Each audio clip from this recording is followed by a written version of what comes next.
Hello dear students, welcome back to the channel alpha excellence 07। As you know, हम जो है अभी अपना breathing and exchange of gases जो है ये वाला चैप्टर कर रहे हैं।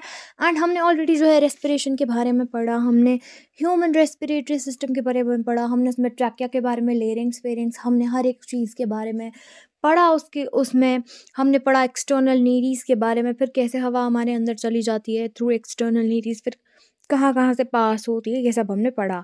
सो आज जो है हम पढ़ेंगे स्ट्रक्चर ऑफ एल्वियोलाई। ठीक है, एल्वियोलाई जो होती है ये बॉल लाइक स्ट्रक्चर होती है। ठीक है, एल्वियोलाई जो होता है इसमें क्या होता है, इसमें टाइनी सैक जो होते हैं वो पाए जाते हैं। मतलब एल्वियोलाई जो होती है एक टाइनी सैक लाइक स्ट्रक्चर जो होते हैं वो लंग्स में पाए जाते हैं, जिनका काम होता है कार्बन डाइऑक्साइड और ऑक्सीजन को एक्सचेंज करना। ठीक है, मतलब एक्सचेंज ऑफ गैसेस जो होती है वो एक्चुअल में टेक प्लेस करती है एल्वियोलाई में। ठीक है, इसीलिए उसको हम एल्वियोलाई बोलते हैं। तो एल्वियोलाई जो होता है ये एक बैग लाइक या फिर हम बोल सकते हैं बलून लाइक स्ट्रक्चर होता है। ठीक है, हम बोलेंगे बॉल लाइक और बलून लाइक स्ट्रक्चर होता है।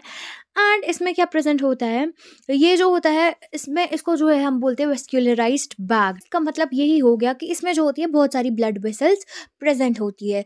कुछ जो ब्लड वेसल्स होती है वो होती है रेड, एंड कुछ जो होती है, मतलब अगर आप देखें, अगर आप डायग्राम पे देखें एनसीईआरटी बुक पे, वहाँ पे दिखा कर है, कुछ जो होती है ब्लू से ड्रॉ करके होती है, एंड कुछ जो होती है वो ड्रॉ करके होती है, कुछ ब्लड वेसल्स जो होती है वो रेड से ड्रॉ करके होती है। तो रेड वाली जो होती है वो होती है आर्टरीज, और अगर हम ब्लू वाली देखें वो होती है वेन्स। इनका काम जो होता है exchange of gases, that means carbon dioxide को अंदर लेना एंड पूरी बॉडी तक पहुंचाना, उसका मतलब सप्लाई एक हिसाब से करना, एंड कार्बन डाइऑक्साइड को जो होता है बॉडी से बाहर निकालते हैं, यही।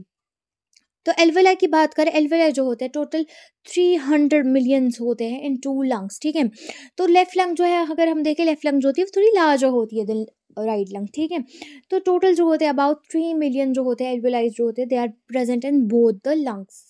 एंड अगर हम इनकी बात करें, इनका जो सरफेस एरिया होता है जो ये कवर करते हैं वो होता है 80 मीटर स्क्वायर। ठीक है, ये इतना सरफेस एरिया जो होता है वो कवर करते हैं। एल्वेलाई जो होती है, अब अगर हम इसकी डायग्राम की तरह देखें, पूरा अच्छे से ध्यान से देखें, ये डायग्राम में देखें तो हम एल्वेलाई जो होता है ये सराउंड हुई होती है एक स्क्वैमस एपिथेलियम से। ठीक है, उस स्क्वैमस एपिथेलियम को हम बोलते हैं एल्वियोलर एपिथेलियम। ठीक है, देखिए अगर आप ध्यान से देखें, ये जो होती है हमारी, ये पहले वाले जो प्रेजेंट होती है ये होती है स्क्वैमस एपिथेलियम। जो एल्वियोलाई होता है यहाँ पे सराउंड, ये जो होता है ये सराउंड हो गया होता है स्क्वैमस एपिथेलियम से, जिसको हम कहते हैं एल्वियोलर एपिथेलियम। ठीक है, ये स्क्वैमस एपिथेलियम होता है एल्वियोलर एपिथेलियम। तो यहाँ पे होती है हमारी पहले एल्वियोलर एपिथेलियम प्रेजेंट। सेकेंड वाली स्पेस जो होती है, दैट मीन्स ये खाली वाली जगह जो होती है यहाँ पे प्रेजेंट, ये सेकेंड जिसको मैंने लिखा है, तो ये जो होता है ये बेसमेंट सबस्टेंस होता है। ठीक है, इसको बोलते हैं basement substance. Okay, and third वाला जो होता है इसमें प्रेजेंट होता है उसको हम बोलते हैं एंडोथीलियम। क्या बोलते हैं उसको हम? एंडोथीलियम। तो अब हम अगर इसको देखें तो यहाँ पे जो होती है ये ब्लड वेसल होती है। ठीक है, ये जो होता है ऐसा वाला स्ट्रक्चर जो मैंने नीचे बनाया है, रुकिए मैं आपको रेड से अगर दिखा दूं, तो ये वाला स्ट्रक्चर जो होता है इसको हम बोलते हैं ब्लड वेसल। ठीक है, यहाँ पे जो होती है ब्लड वेसल्स होती है, तो इनका काम जो होता है ऑक्सीजन को भेजना ब्लड वेसल्स में। तो ये होती है ब्लड वेसल्स। तो ये एंडोथीलियम जो होता है हमारा, यहाँ पे जो ये एंडोथीलियम होता है ये भी एक स्क्वैमस एपिथीलियम होती है। ठीक है, ये भी एक स्क्वैमस एपिथीलियम होती है जिसमें स्मॉल और फ्लैट सेल्स जो होती है वो प्रेजेंट होती है। ठीक है, अब ये तीन जो होती है मिलकर, दैट मीन्स एल्वियोलर एपिथेलियम और जो बेसमेंट सबस्टेंस होता है और एंडोथीलियम होता है, ये तीनों मिलकर क्या करते हैं, ये तीनों मिलकर जो होता है वो बनाते हैं रेस्पिरेटरी मेम्ब्रेन। ठीक है, रेस्पिरेटरी मेम्ब्रेन जो होता है ये बना देते हैं, ये जो है यहाँ पे ये रेस्पिरेटरी मेम्ब्रेन है। तो ये रेस्पिरेटरी मेम्ब्रेन का ही काम जो होता है यही इंपॉर्टेंट होता है, क्योंकि इसी का काम जो होता है वो होता है ऑक्सीजन को और ऑक्सीजन और कार्बन डाइऑक्साइड को आपस में एक्सचेंज करना। तो ये जो होता है रेस्पिरेटरी मेम्ब्रेन जो होती है इसकी थिकनेस जो होती है वो होती है अबाउट 0.2 to 2.5 माइक्रोमीटर। तो ये जो होता है इसका थिकनेस होता है। एंड ये जो होती है ये थिन होती है, मॉइस्ट होती है। ये थिन और मॉइस्ट इसलिए होती है बिकॉज ऐसे जो है इजीली एक्सचेंज हो जाती है ऑफ द गैसेस। ठीक है, अगर अब जब ये थिक होगी तो इजीली एक्सचेंज होते हैं गैसेस नहीं हो।